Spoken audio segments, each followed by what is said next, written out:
Hello, എല്ലാവരും സുഖമായിട്ടിരിക്കുന്നു എന്ന് വിശ്വസിക്കുന്നു. അപ്പോൾ ഇന്നത്തെ വീഡിയോയിലോട്ട് പോയാലോ. ഇന്ന് ബ്യൂട്ടിഫുൾ ആയിട്ടുള്ളൊരു ക്രിസ്മസ് റീത്താണ് ഉണ്ടാക്കിയെടുക്കുന്നത്. അപ്പോൾ അതിന് വേണ്ടിയിട്ട് ഞാൻ ഒറിഗാമി ഷീറ്റാണ് എടുത്തിട്ടുള്ളത്, ഗ്രീൻ കളറിലെ. അത് ഇതുപോലെ ഒരു ലീഫിൻ്റെ ഷേപ്പിൽ കുറച്ചധികം കട്ട് ചെയ്തെടുക്കണം. അപ്പോൾ ഈസി ആയിട്ട് ഉണ്ടാക്കാൻ പറ്റുന്ന രീതിയിലാണ് ഞാൻ ഉണ്ടാക്കുന്നത്. കുറച്ച് മെറ്റീരിയൽസ് മാത്രമേ ആഡ് ചെയ്തിട്ടുള്ളൂ. അപ്പം ഇനി ഒറിഗാമി ഷീറ്റ് ഇല്ലയെന്നുണ്ടെങ്കിൽ പ്ലെയിൻ കളർ വൈറ്റ് ഷീറ്റ് എടുത്തിട്ട് അതിൽ ഗ്രീൻ കളർ അപ്ലൈ ചെയ്താലും മതി. ഇല്ല എന്നുണ്ടെങ്കിൽ ചാർട്ട് ഷീറ്റ് അങ്ങനെയൊക്കെ ഉണ്ടല്ലോ, അതെന്തെങ്കിലും എടുക്കാം. ഇനി അതൊന്നും ഇല്ലെന്നുണ്ടെങ്കിൽ നമ്മുടെ കയ്യിൽ ഗ്ലിറ്റർ ഫോം ഷീറ്റ് ഉണ്ടെങ്കിൽ അതെടുക്കാം, കുറച്ചും കൂടെ ഭംഗിയായിരിക്കും. പിന്നെ എല്ലാവരുടെ കയ്യിലും ഗ്ലിറ്റർ ഫോം ഷീറ്റ് കാണണമെന്നില്ല, കാരണം കുറച്ചും കൂടെ വില കൂടുതലല്ല. അപ്പോൾ നമ്മൾ എപ്പോഴും അതിങ്ങനെ ഒരുപാടൊന്നും വാങ്ങി സൂക്ഷിക്കാറില്ല. അപ്പോൾ ഇതുപോലെ നമ്മുടെ കയ്യിൽ കിട്ടുന്ന ഐറ്റം വെച്ചിട്ട് നമുക്ക് ബ്യൂട്ടിഫുൾ ആൻഡ് ഈസി ആയിട്ട് എങ്ങനെ ഒരു ക്രിസ്മസ് റീത്ത് ഉണ്ടാക്കിയെടുക്കാമെന്നാണ് ഞാൻ കാണിക്കുന്നത്. നല്ല ഭംഗിയാണ് കാണാനായിട്ട്. അപ്പോൾ അതിന് വേണ്ടിയിട്ട് ഞാൻ ഈ ഒരു ലീഫ് ഒട്ടിച്ചെടുക്കാൻ വേണ്ടിയിട്ട് ഒരു ഫ്രെയിം എടുത്തിട്ടുണ്ട്. ഇത് നമ്മൾ എംബ്രോയ്ഡറി വർക്കൊക്കെ ചെയ്യുന്ന ഫ്രെയിമാണ്. അതൊരു പഴയ ഫ്രെയിം എൻ്റെ കയ്യിലുണ്ടായിരുന്നു, ഞാനപ്പോൾ അതാണ് എടുത്തിട്ടുള്ളത്.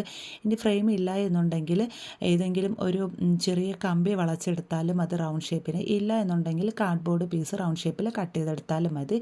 അപ്പോൾ ഇതുപോലെ ഗ്ലൂ അപ്ലൈ ചെയ്തിട്ട് രണ്ട് വശത്തായിട്ട് ഇങ്ങനെ ഒന്ന് ചരിച്ച് ലീഫ് ഇതുപോലെ ഒട്ടിച്ചു കൊടുത്തിട്ടുണ്ട്. പിന്നെ അതിൻ്റെ നടുവിലായിട്ട് ഞാൻ 3 തെർമോക്കോൾ ബോൾ ഇതുപോലെ അടുത്തടുത്തായിട്ട് ഒട്ടിച്ചു കൊടുത്തിട്ടുണ്ട്. പിന്നെ അത് ഇല്ലയെന്നുണ്ടെങ്കിൽ നമ്മുടെ കയ്യിൽ വൈറ്റ് പേൾ ഉണ്ടെങ്കിൽ അത് ഒട്ടിച്ചു കൊടുത്താലും മതി, ഇല്ലെങ്കിൽ ഏതെങ്കിലും കളറിലെ പേൾസ് ഉണ്ടെങ്കിൽ അത് ഒട്ടിച്ചു കൊടുത്താലും മതി. ഇനി ഞാൻ അതിൻ്റെ ഒരു ഭംഗി കൂട്ടാൻ വേണ്ടിയിട്ട് 2 കളർ ആഡ് ചെയ്ത് കൊടുക്കുന്നുണ്ട്, കളർ അടിച്ചു കൊടുക്കുന്നുണ്ട്.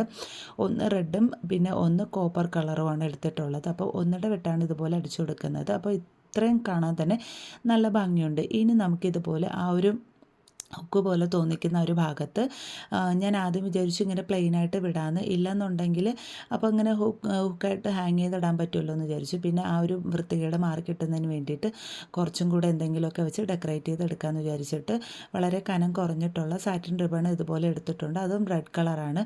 അപ്പോൾ ഈ ഒരു കയ്യിൽ വെച്ചിട്ട് ഇങ്ങനെ ഒരു ചുറ്റിയിട്ട് ഒരു ബോ പോലെ സെറ്റ് ചെയ്തെടുക്കുന്നുണ്ട്. എന്നിട്ട് അത് ഇതുപോലെ കെട്ടിയെടുക്കുന്നുണ്ട്. എന്നിട്ട് 2 ഇത് ഞാൻ ഇതുപോലെ വള്ളി പോലെ ഇങ്ങനെ ഹാങ് ചെയ്തിടാൻ വേണ്ടി കൂടെ ഇതുപോലെ ഇട്ട് കൊടുത്തിട്ടുണ്ട്.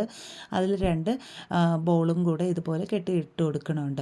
അപ്പോൾ ഒരു ഗോൾഡൻ കളറും ഒരു റെഡ് കളറുമാണ് ഞാൻ എടുത്തിട്ടുള്ളത്. ഇനി നിങ്ങൾക്ക് ഇഷ്ടമുള്ള കളർ നിങ്ങളുടെ കയ്യിലുള്ളത്, ഇനി ബോൾ തന്നെ വേണമെന്നില്ല, സ്റ്റാർ ആകാം, ഇല്ലെങ്കിൽ ജിങ്കിൾ ബെല്ലാകാം, ഇല്ലെങ്കിൽ ഒന്നും ഇല്ലെങ്കിലും കുഴപ്പമില്ല. ഞാനിങ്ങനെ ഹാങ് ചെയ്ത് കിടക്കുമ്പോൾ ഭംഗിയായിരിക്കുമല്ലോ എന്ന് വെച്ചിട്ടാണ് ഇങ്ങനെ ചെയ്യുന്നത്. പിന്നെ എൻ്റെ കയ്യിലൊരു സിൽവർ കളറിലെ ഒരു റോസും കൂടെ ഉണ്ടായിരുന്നു ഇതുപോലെ. അപ്പോൾ അതും കൂടെ ഞാനിതുപോലെ ഒട്ടിച്ചു കൊടുക്കുന്നുണ്ട്. അപ്പോൾ ഇത്രയേ ഉള്ളൂ, സിമ്പിളാണ്, കാണാൻ നല്ല ഭംഗിയുണ്ട്.